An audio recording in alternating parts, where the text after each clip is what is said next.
विश्वान्देव सवितर्दुरितान् परासु यद्भद्रं तन्नयासु।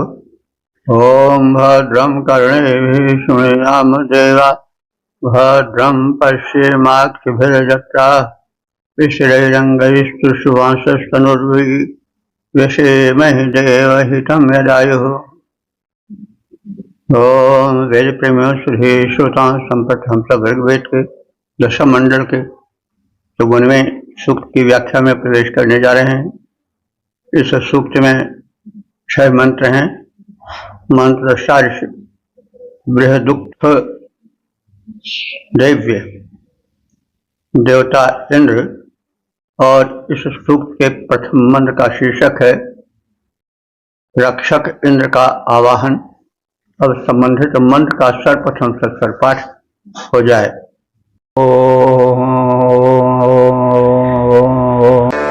तां स्वदे कीर्तिं भगवन्महित्वा दत्ता भीते रोदसी अह्वजेताम् पुरावो देवान् आदिरोदा समोजः प्रजायै त्वस्यै यदशिक्ष इन्द्र। इस प्रथम मंत्र में सुर रक्षक और असुर भक्षक इंद्र के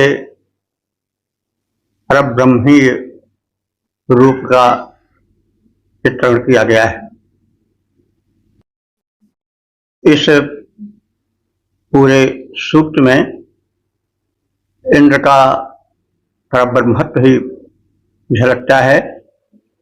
उसमें किसी प्रकार के शारीरिकता का बोध नहीं होता है। जैसा हम पहले कहते आए हैं कि इंद्र को 2 रूपों में वेदों में देखा गया है।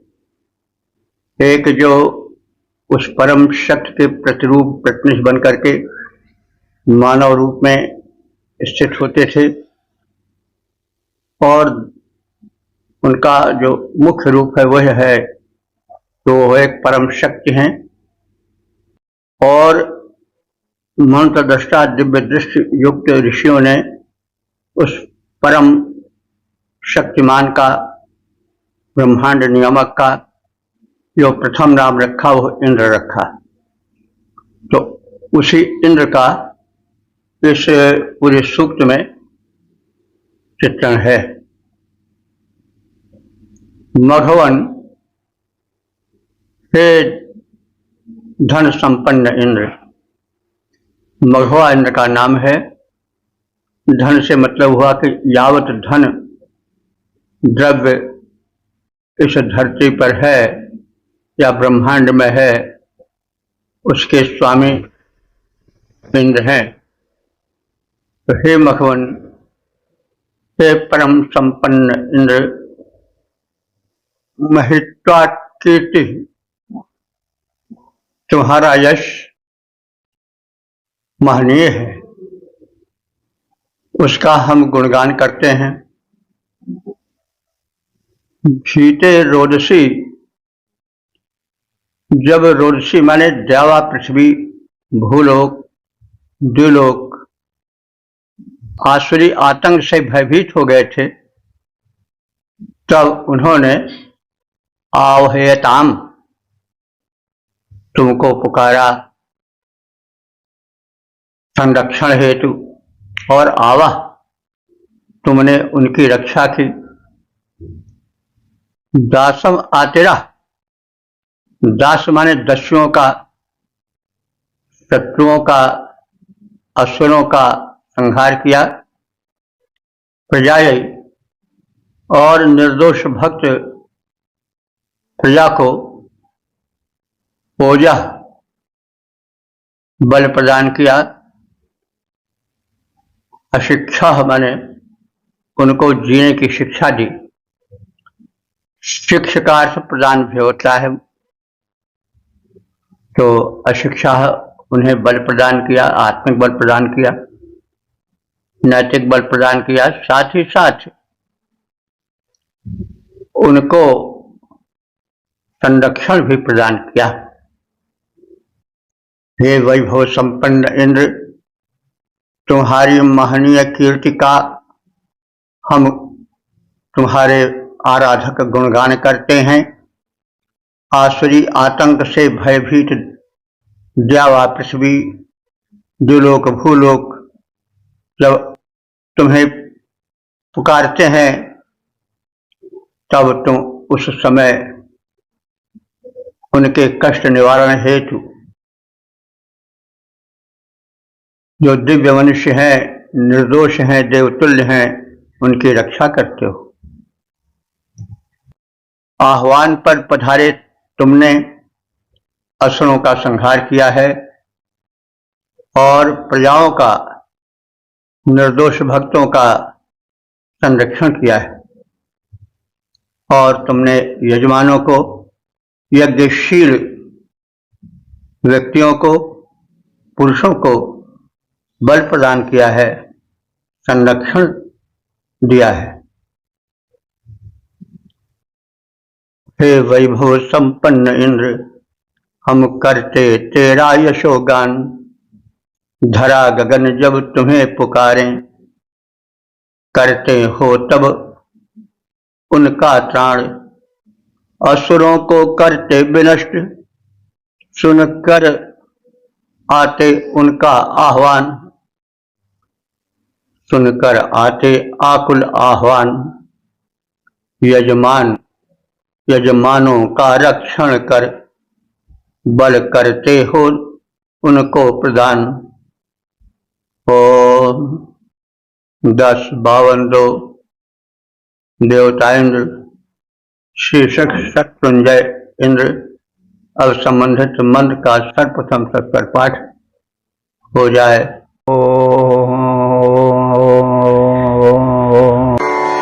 यदजरस्तन्वावृधानो बलानेन्द्र प्रब्रभाणो जनेश मायेत्सा तेजानि युद्धान्याहर्नाद्य शत्रुन् नरपुरा विविक्षे।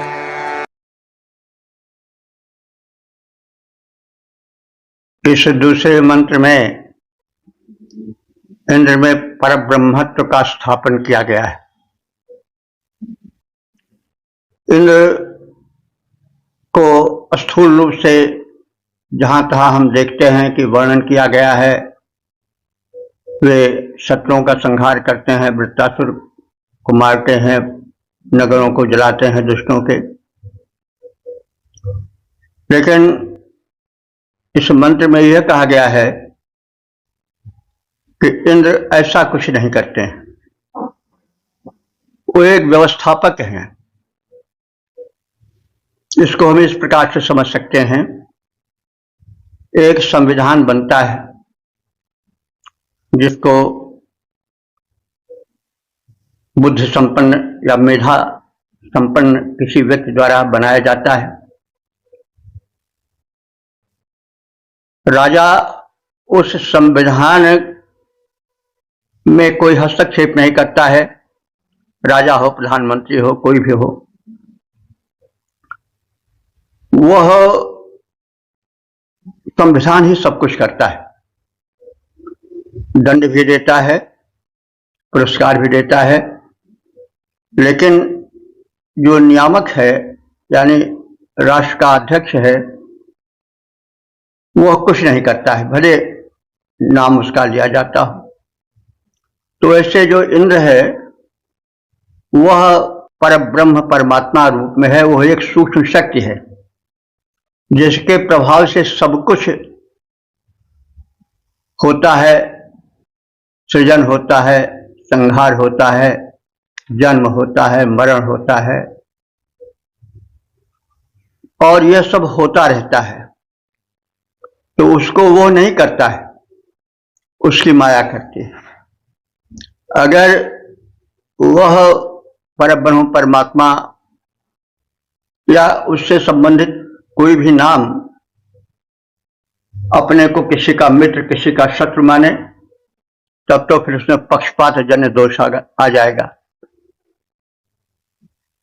जैसे संविधान में कहा गया है कि बनाता राजा है, लेकिन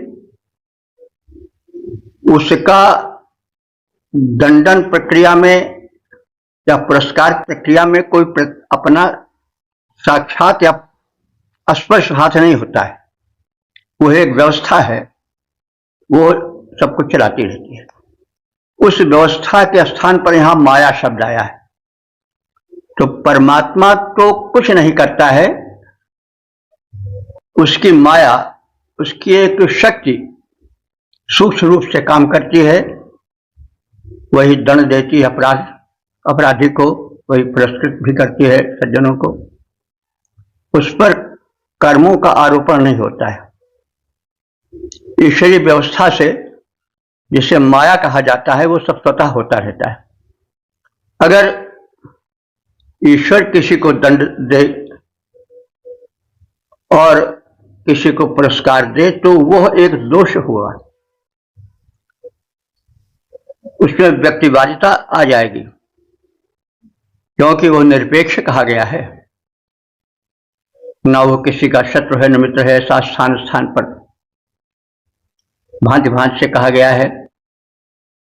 तो वह निरपेक्ष है, उसकी एक सूक्ष्म शक्ति है जिसको माया कहा जा सकता है, वही सब कुछ करती है। और वह जो ब्रह्मांडीय शक्ति है जिसे यहां पर इंद्र कहा गया है, वह निरपेक्ष है। वह न किसी को मारता है, न किसी को रक्षित करता है, न किसी को गिराता है, न किसी को उठाता है। क्योंकि ऐसा अगर किया जाए तब तो उसमें व्यक्तिवादिता का दोष आ जाएगा। तो आदमियों की तरह कर रहा है, जो उसकी भक्त कर रहा है उसको बढ़ा रहा है, जो विरोध कर रहा है उसको गिरा रहा है। तो यह तो मानवीयता का एक दोष माना जा सकता है। तो वही यहां पर कहा जा रहा है, यद्यपि कर्ता धर्ता सब वही है, लेकिन वो कर्ता कुछ नहीं है, करती उसकी माया है, सूक्ष्म शक्ति है। तो इंद्र हे सर्वस्वामिन, ब्रह्मांडीय शक्ति के प्रधान इंद्र, तन्वा शरीर से वावधाना, तुम अपने को बढ़ाकर जनेश लोगों में बलाने प्रभुवारा, बल का वर्णन या परिचय देते हो और परिचय देते हुए विचरण करते हो। अचरा विचरा, तो यान युद्धान, जिन युद्धों में आहो माने तुम्हारा वर्णन किया गया है, अद्य माने आज, शत्रुम ना विवत्से, चाहे आज की हो चाहे पहले की हो, तुम्हारा कोई शत्रु है ही नहीं। ना नुपुरा, न तो पहले ही था, न अद्य न आज है। न तुम्हारा कोई शत्रु है, न तुम्हारा कोई मित्र है। यह तुम्हारा एक विधान है जिसको माया कहा जाता है, वही सब कुछ करता है, तुम तो निरपेक्ष हो। तो जैसा पहले कहा गया है कि शत्रु मित्र यह मानवीय स्थापन है। जैसा तुलसीदास जी ने कहा है कि शत्रु मित्र मध्यस्थ तीन ये, मन किन्हे बरियाई, माधव यह भ्रम की अधिकाई। यह एक भ्रम है, भूल है कि मेरे मन ने किसी को शत्रु मान लिया और किसी को मित्र मान लिया, किसी को मध्यस्थ माने बीच का मान लिया, न इधर का न उधर का, और एक भ्रम पाल लिया कि भाई शत्रु है तो उसको छोड़ो, उसको मार डालो। कैसे? आही सांप की तरह, सांप को या तो छोड़ दो, उससे दूर रहो, या उसको मार डालो। शत्रु मित्र मध्यस्थ तीन ये, मन की इन्हें बरियाई, त्यागन, उसको त्याग दो। गहन माने ग्रहण कर लो, मित्र है तो उसको अपने छाती से लगाए रहो, अरे ये तो हमारा मित्र है, अरे ये तो हमारा शत्रु है। उदासीन माने जो जिससे कोई नाता न हो, उसके ना मिलने से बिछुड़ने से, सुख दुख से हमसे कोई मतलब नहीं होता। जैसे कहीं एक्सीडेंट हो जाए, पता चला कि 400 आदमी मर गए, अगर हमारा कोई मित्र या शत्रु नहीं है तो न हमें हर्ष ही होगा न विषाद ही होगा, यही कहेंगे भाई होता रहता है, क्या किया जाए। तो इसको इस संदर्भ में कहा जा रहा है कि शत्रु मित्र मध्यस्थ यह तो मन के भ्रम है। तो ईश्वर तो इनसे ऊपर है, उसका न कोई शत्रु है न कोई मित्र है। अगर शत्रु मित्र मान लिया जाएगा तो उस पर पक्षपात का दोष आ जाएगा। जैसे निर्णायक है, किसी को मित्र मान ले किसी को शत्रु मान ले तो जज का निर्णय जो है वो प्रेजुडिस हो जाएगा, दोषी मान लिया जाएगा। तो इसी प्रकार से जो परमात्मा है, जिसे यहां पर इंद्र कहा गया है, वह न किसी का शत्रु है न किसी का मित्र है, न किसी को मारता है न किसी को जिलाता है। फिर यह कर्ता कौन है? उसकी माया करती है। तो जैसे समझाने की चेष्टा की गई थी कि एक राष्ट्र में रोज सैकड़ों व्यक्तियों को फांसी होती है, तमाम को इनाम भी दिया जाता है, लेकिन जो सत्ताधीश होता है उससे उसका कोई मतलब नहीं होता, उसी का संविधान या उसी की माया सब काम करती है। तो वैसे ही यहां पर समझना चाहिए। और इसीलिए ऋषि ने कहा है कि शत्रु न विवत्से, मैं उसका शत्रु नहीं देखता हूं और उसके कोई शत्रु नहीं है, न कोई मित्र है, ननु पूरा, न तो पहले ही था और न आगे होगा। तो इस प्रकार से हम कह सकते हैं कि इंद्र वह सूक्ष्म शक्ति है जिसके प्रभाव से सब कुछ सृजन संहार स्वतः चलता रहता है। यही संचालिका शक्ति उसकी माया है। ईश्वर निरपेक्ष है, उसका न कोई शत्रु है न कोई मित्र है, उस पर कर्मों का मिथ्या आरोपण नहीं हो सकता है। ईश्वरीय व्यवस्था से स्वतः होता है, यही ईश्वरीय व्यवस्था ही माया है। तो हे इंद्र, अपने शरीर को बढ़ाकर यश का विस्तार कर लोगों में अपने बल पराक्रमों का वर्णन करते हुए जो तुम विचरण करते हो वह सब तुम्हारी माया है। तुम कुछ नहीं करते हो, तुम्हारी एक व्यवस्था है जो करती है और आरोपण लोग तुम पर करते हैं, तो वह भी तुम्हारी माया है। तो प्राचीन ऋषियों ने जो तुम्हारे शत्रु संहारक युद्धों का वर्णन किया है वो भी माया ही है, क्योंकि तुम्हारा न तो कोई शत्रु है न कोई मित्र है, न पहले था न अब है न आगे होगा।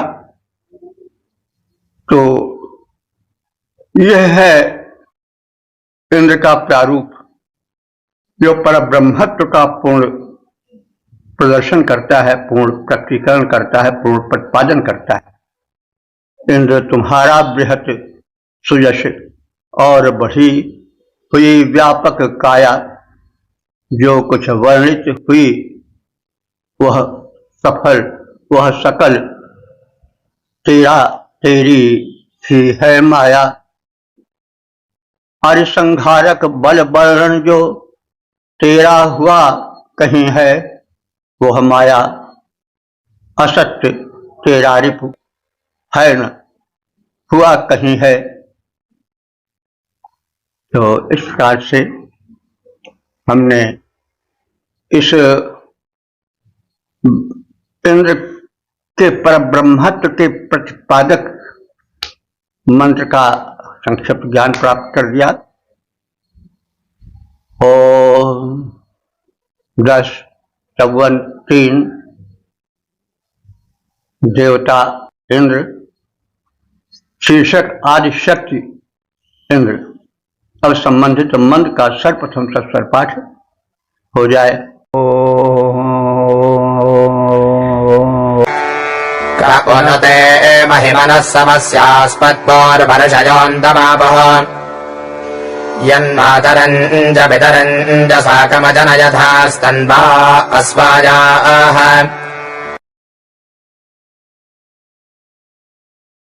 इस तीसरे मंत्र में भी इंद्र आदि शक्ति के रूप में चित्रित है।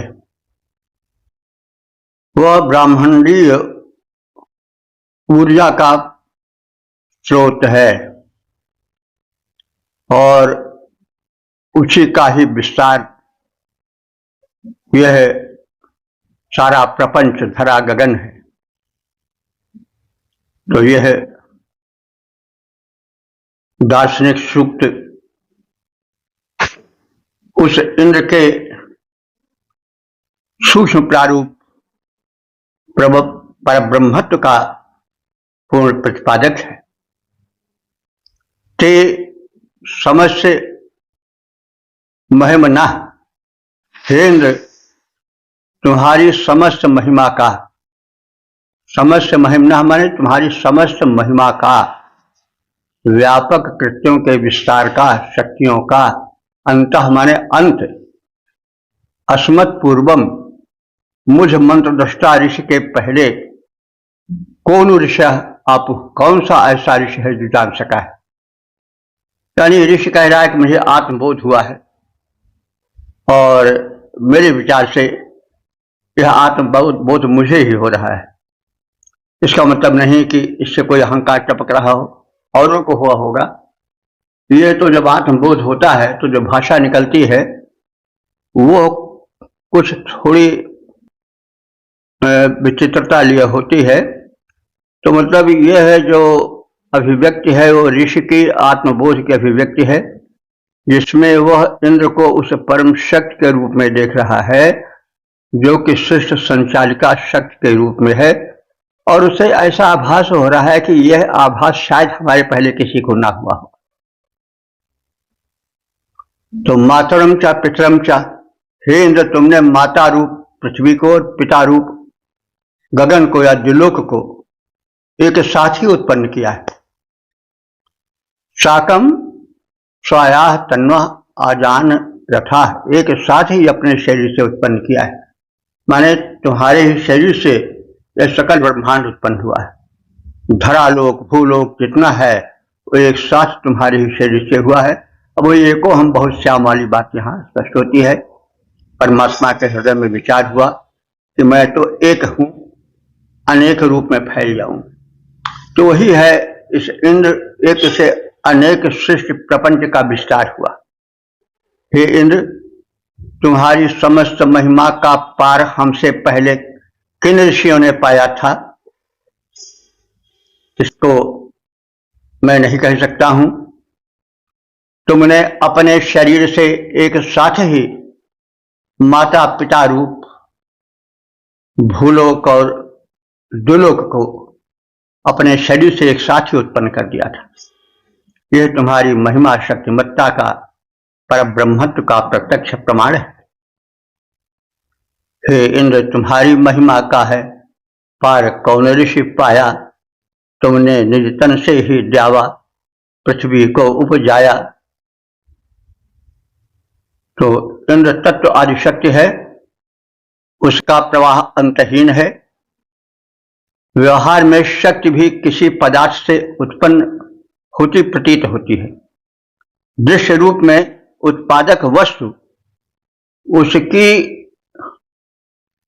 जनक माता पिता के रूप में कही जाती है, किंतु परमार्थतः शक्ति का प्रवाह अजस्र और अंतहीन होता है।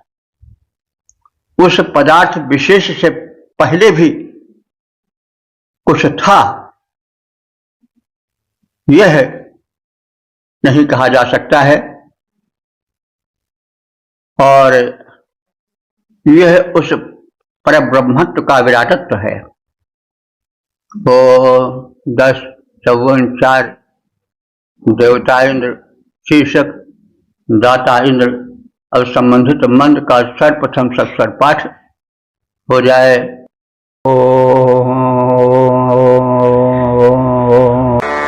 चत्वारि ते असुरयाणि नामादाभ्यानि महिषस्य सन्ति त्वमङ्गदानि विश्वानि विच्छेदेभ्यः कर्माणि मघवञ्जगर्थ। इस चौथे मंत्र में उस महिमा मंडित परम वैभवशाली सर्वशक्ति संपन्न परब्रह्मत्व प्रारूपधारी इंद्र की महत्ता का कथन है और यह प्रकट करने की चेष्टा की गई है कि उसके 4 रूप हैं,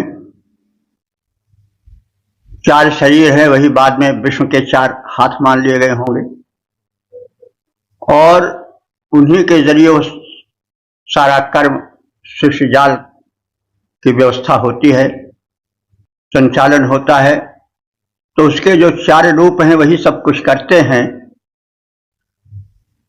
वे मायामय हैं, लीलामय हैं और वह परम शक्ति तो स्वयं में निरपेक्ष है। न उसका कोई शत्रु है, न उसका कोई मित्र है। मघवन, हे विविध धन वैभव संपन्न माया पति इंद्रदेव, ते महिषस्य, तुझ महान के, महिष माने होता है महान, बाद में महिष भैंसे के लिए हुआ, वो तो अलग है, शब्दों का रूप चलता रहता है। लेकिन वेद में महिष का अर्थ ऋग्वेद में सर्वथा शक्तिशाली के लिए आया है। ते महिषस्य, तेरे शक्तिशाली महान रूप के 4 नाम, 4 नाम हैं या रूप हैं या शरीर हैं।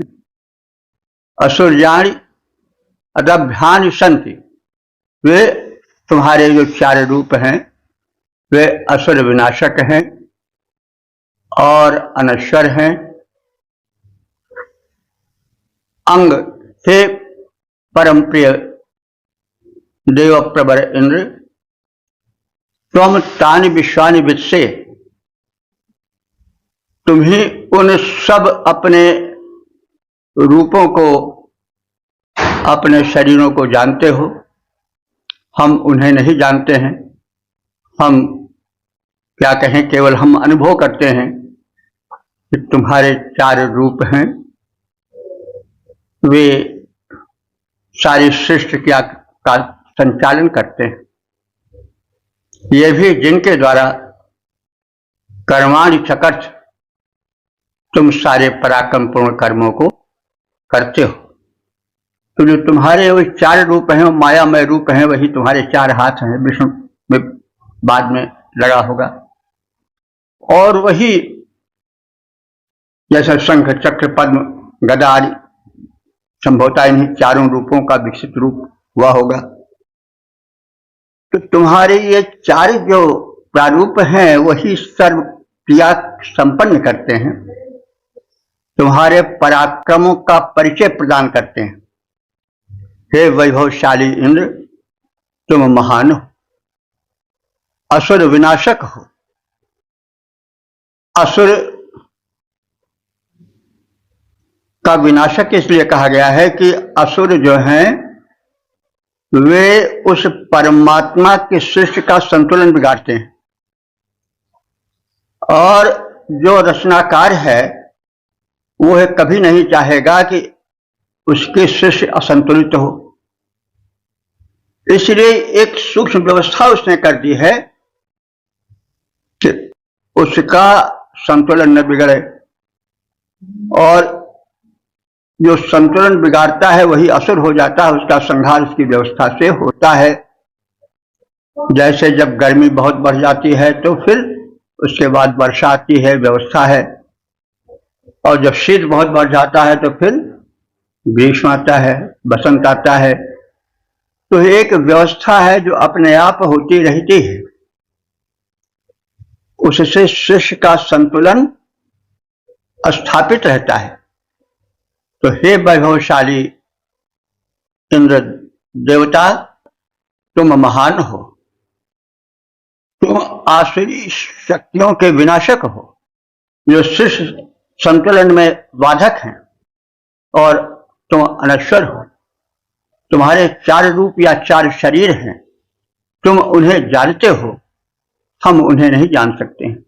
यह अनुभव करते हैं कि तुम्हारे 4 रूप हैं, 4 शरीर हैं, मायामय हैं, विविध रूपों में हैं, उसको तुम ही जानो। तुम्हें महिमा, तुम ही जानरहारा, तुम्हें कहने, हे भगवान तुम ही अपने को जान सकते हो, तुम्हें अछत को जाननहारा। तुम्हारी माया को तुम्हें छोड़कर और कौन जान सकता है।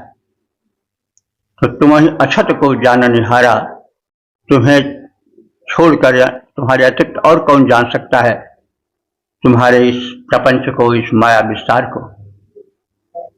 तुम उन्हीं शरीरों से पराक्रम पूर्ण कर्म करते हो और संसार का संरक्षण करते हो, व्यवस्था करते हो, संतुलन सृष्टि में स्थापित करते हो। असुर मार थापह सुरन राखें निज श्रुति सेतु। तो राम जन्म करे हेतु कहा गया है, जग विस्तार है सुजस जस राम जन्म करे हेतु। तो राम और सब एक ही हैं, एक ही माया है। तो असुर मार थापह सुरन, जो असुर हैं वो क्या है, सृष्टि में असंतुलन पैदा करते हैं। बाद में आप कह सकते हो चाहे वो रावण रहे हो, चाहे कंस रहे हो, या और जो रहे हो, तो वे एक असंतुलन पैदा कर रहे थे। सत्कर्म के विरोधी थे, यज्ञ कर्म के विरोधी थे। वे बस चाहते थे केवल वही रहें और कोई न रहे। तो इसलिए एक व्यवस्था हुई जिसको बाद में अवतार कहा गया। हालांकि वेदों में अवतार का कोई स्पष्ट वर्णन तो नहीं है। तो उसी संदर्भ में कहा जा रहा है कि हे वैभवशाली इंद्र, तुम महान हो, असुर विनाशक और अनश्वर हो। तुम्हारे 4 रूप या जो 4 शरीर हैं, उनके रहस्य को तुम ही जानते हो। हे प्रिय इंद्र, तुम उन्हीं शरीरों से पराक्रम पूर्ण कर्मों को करते हो, वे मायामय हैं, लीलामय हैं। हे वैभव संपन्न इंद्र, तुम सचमुच परम महान, असुर विनाशक अमर तुम्हारे 4 रूप बलवान। हे प्रिय सखा इंद्र, उनको ही धारण कर आते हो, सकल पराक्रम पूर्ण कर्म को करके दिखलाते हो। 10, 54, 5 देवता इंद्र, शीर्षक दाता इंद्र मनोरथ पूरे करें। अब संबंधित मंत्र का सर्वप्रथम सत्स्वर पाठ हो जाए।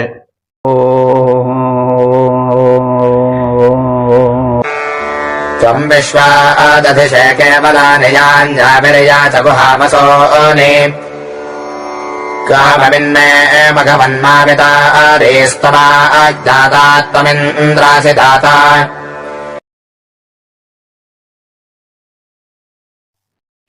इस 5वें मंत्र में उस परम शक्ति इंद्र से यह प्रार्थना की गई है कि आप सर्वसमर्थ हो, दाता हो, सृष्टि के एकमात्र विधाता हो, तो तुम हमारे जीवन को अकिंचन न रहने दो। हमें सभी धन धान्यों से परिपूर्ण करो। तुम दाता हो और अन्य अपने अधीन शक्तियों को देने के लिए प्रेरित करते हो। तुम भगवानेन्द्र, हे समस्त धन वैभव से संपन्न इंद्र भगवान, विश्व माने संपूर्ण, केवलानि वसूनि असाधारण धनों के तुम ही स्वामी हो। यानी अभिथा, यानी आदि, जो आदि हमारे प्रकट हैं उन धनों के भी तुम ही स्वामी हो। या च गुहा, और जो धन अप्रकट हैं, गुप्त हैं, दधि से उनको भी तुम ही धारण करते हो। चाहे प्रकट स्पष्ट दिखाई देने वाले धन हो, ऐश्वर्य हो, चाहे गुप्त हो जो मनुष्यों को सामान्य रूप से नहीं दिखाई देते हो, जो इन प्रकट और अप्रकट रूपों में धनों का धनों की व्यापकता है, धनों का प्रसार है, वे सब तुम्हारे द्वारा धारण किए जाते हैं। तुम उनके स्वामी हो, करता हो, धरता हो। तो मैं कामम, मेरी कामनाओं को पूरी करो। मां माने मत, वितारी, उसे मां वितारी माने नष्ट मत करो, परिपूरित करो। तुम आज्ञाता असि, तुम अन्य अपने अधीन शक्तियों को देने की आज्ञा देते हो, और दाता असि, स्वयं भी दाता हो। यानी जो संसार में समस्त दुर्लभ वस्तुएं हैं, शक्तियां हैं, उनके दाता तुम हो, और अन्य अधीनस्थ शक्तियों को तुम ही आदेश देते हो कि अमुक पात्र को, अमुक व्यक्ति को यह सब दिया जाए। तो सब कुछ तुम्हारे अधीन है, सबके तुम स्वामी हो। हे वैभव, धन संपन्न, ऐश्वर्यवान इंद्र देवता, तुम संपूर्ण असाधारण धनों के, चाहे वे प्रकट हो, चाहे गुप्त हो, चाहे लोक द्वारा देखे जा रहे हो अथवा अदृश्य हो, उन सब के धारण करता ज्ञाता तुम ही हो। मेरी अभिलाषाएं हे परमदेव इंद्र तुम पूरी करो, उन्हें अधूरी न रहने दो, नष्ट न होने दो। तुम अभिलषित वस्तु को देते हो और अपने अधीनस्थ अन्य शक्तियों को प्रदान करने की आज्ञा भी देते हो। तुम सक्षम दाता हो। सकल प्रकट या गुप्त वस्तुओं के तुम ही हो स्वामी, सकल प्रकट या गुप्त वस्तुओं के तुम ही हो स्वामी। हे वैभव संपन्न इंद्र, हम हैं तेरे अनुगामी, नष्ट न होने पाए प्रभुवर मेरी ये इच्छाएं, तुम्हें दान की आज्ञा देते, तुम्हें दान की आज्ञा देते, दाता बनकर आए, दाता बनकर आते। ओ दशवंशा देवता इंद्र, शीर्षक प्रधान शक्ति इंद्र। अब संबंधित मंत्र का सर्वप्रथम सत्सर पाठ हो जाए।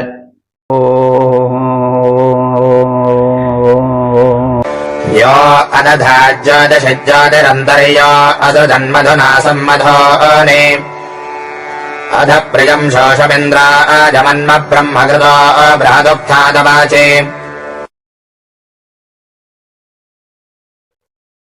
इस छठे मंत्र में जो इस सूक्त के समापन का मंत्र है, उसमें ऋषि कह रहा है कि इंद्र ही समस्त ब्रह्मांडीय ज्योति पिंडों में ज्योति का आधार है। सभी ज्योतियां उसी से ही ज्योति पाती हैं और मैं ऐसे उस ज्योति के स्रोत स्वरूप इंद्र के लिए अस्तोत्र प्रार्थना के मंत्र प्रस्तुत करता हूं। यह जो इंद्र ज्योतिषी अंतः समस्त ज्योतिष पिंडों में सूर्यादिकों में ज्योति अदधात ज्योतियों को धारण कराता है, यानी सूर्यादि जो ज्योतिष पिंड है, प्रकाशित पिंड है, उसमें जो प्रकाश है, जो ज्योति है, उसी की ज्योति है। यह मधुना जो माधुर्य है, उस माधुर्य के द्वारा तुम मधुर माने सोमादि मधुर पदार्थों में, मधुर द्रव्यों में जो माधुर्य खोलने वाले हो, शक्तिमत्ता लाने वाले हो, वह तुम ही हो। असृजत तुम ही नहीं सारी व्यवस्था निर्मित की है, तुम सर्वशक्तिमान हो। अब मैं ऋषि तुझ इंद्र के लिए प्रिय सुषम मना मन प्रिय और शक्तिशाली मननीय अस्तुत मंत्रों को प्रस्तुत कर रहा हूं। ब्रह्मकृता वे स्तोत्र तुझ पर ब्रह्म की महिमा का मंडन करने वाले हैं, जिसने सूर्यादि ज्योति पिंडों में भी ज्योति स्थापित की है, जिसमें मधुर रस पूर्ण सोमादि जो मधुर द्रव्य है उनमें माधुर्य परिपूर्ण करने वाला है। ऐसी जो सर्वोपरि शक्ति इंद्र है, जो सर्वसमर्थ है, उसके लिए मुझ ऋषि ने बलवर्धक प्रिय स्तोत्रों का, स्तुति मंत्रों का कथन किया है। सूर्यादि के ज्योतिर्मय पिंडों में जो ज्योति जगाता, जो इंद्र सूर्यादि के ज्योतिर्मय पिंडों में जो है ज्योति जगाता, मधुर पदार्थों के भीतर जो मधुरस है छलकाता, मधुर पदार्थों के भीतर जो मधुरस है छलकाता, संप्रति उसी समर्थ इंद्र को मैं स्तोत्र सुनाता, जो है सृष्टा अखिल सृष्टि का, जो है ज्योति प्रदाता। इस प्रकार से हमने ऋग्वेद के दशम मंडल के 54वें सूक्त के 6 मंत्रों का संक्षिप्त परिचय प्राप्त किया। अब तक ले जो मंत्र व्याख्यायित हो चुके हैं उनकी संख्या हो चुकी है 9350। तो यह 54वां सूक्त इंद्र विषयक है, लेकिन दार्शनिक सूक्त है। इसमें स्पष्ट रूप से कथित है कि इंद्र वह परब्रह्मांडीय नियामक शक्ति है जो स्वयं कुछ नहीं करती है और उसकी माया है जो करती है, क्योंकि वह कर्तृत्व दोष से मुक्त है। व्यवस्था एक है, वो व्यवस्था दंड देती है, व्यवस्थापक उस दोष से विरक्त रहता है, क्योंकि व्यवस्था एक शांति कायम करने की, एक अशांति को या असंतुलन को मिटाने की प्रक्रिया है या व्यवस्था है, वह आवश्यक है। लेकिन व्यवस्था के द्वारा किया गया दंड या पुरस्कार व्यवस्थापक से सीधे नहीं जुड़ा होता है, वह व्यवस्था ही परमात्मा की माया है। और उसकी माया सब कुछ करती है। माया ही लीला भी है। लोग कहते हैं भगवान की लीला है, तो लीला का अर्थ होता है खेल, नाटक। कहते हैं रामलीला हो रही है, तो रामलीला का मतलब हुआ कि राम नहीं वहां पर आए हैं, वो लीला करने वाले कोई, खेल करने वाले कोई दूसरे हैं। तो यथा अनेकन वेश धर नृत्य करई नट कोई, और फिर भाव दिखावई आपुन होए न जोई।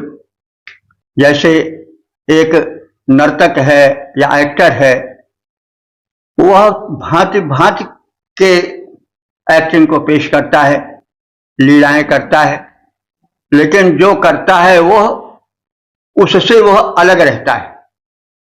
अगर कहीं कोई एक्टर, कहीं कोई जो है वह अभिनय करता,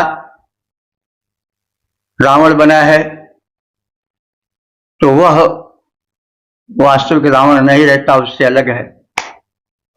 कोई राम बना रहता है तो वह राम नहीं रहता, उस राम से कुछ अलग होता है, लेकिन कार्य राम का करता है। एक बार इंटरव्यू में यह आया रहा कि जो अरुण गोविल राम बने हैं, तो किसी ने प्रश्न किया कि क्या रावण से आप हंसी मजाक या बोलचाल प्रेम पूर्वक वार्ताएं होती थी? तो उनका बिल्कुल होती थी। तो वो तो लीला है, लीला में तो शत्रुता मित्रता होती है, न कोई शत्रु न मित्र। तो ही यथा अनेकन वेश धरी नृत्य करे नट कोई एक्टर, और सोई सोई भाव दिखावई आपुन होई न जोई। उसकी सारी एक्टिंग उससे अलग होती है। तो यह तो भगवान की लीला है। वह जो है वो सारे कर्मों से विरक्त रहता है, विलग रहता है, उदासीन रहता है। एक व्यवस्था है, वही व्यवस्था उसकी माया है, वही सब कुछ करती धरती रहती है। इसलिए भगवान न किसी को दंड देता है, न किसी को पुरस्कार देता है। एक व्यवस्था है, वही उसकी माया है, वही सब कुछ करती है। अगर ऐसा माना जाए कि भगवान सबको, किसी को मारते हैं, किसी को दंड देते हैं, किसी को पुरस्कार करते हैं, तब तो उन पर पक्षपात का दोष आरोपित हो जाएगा।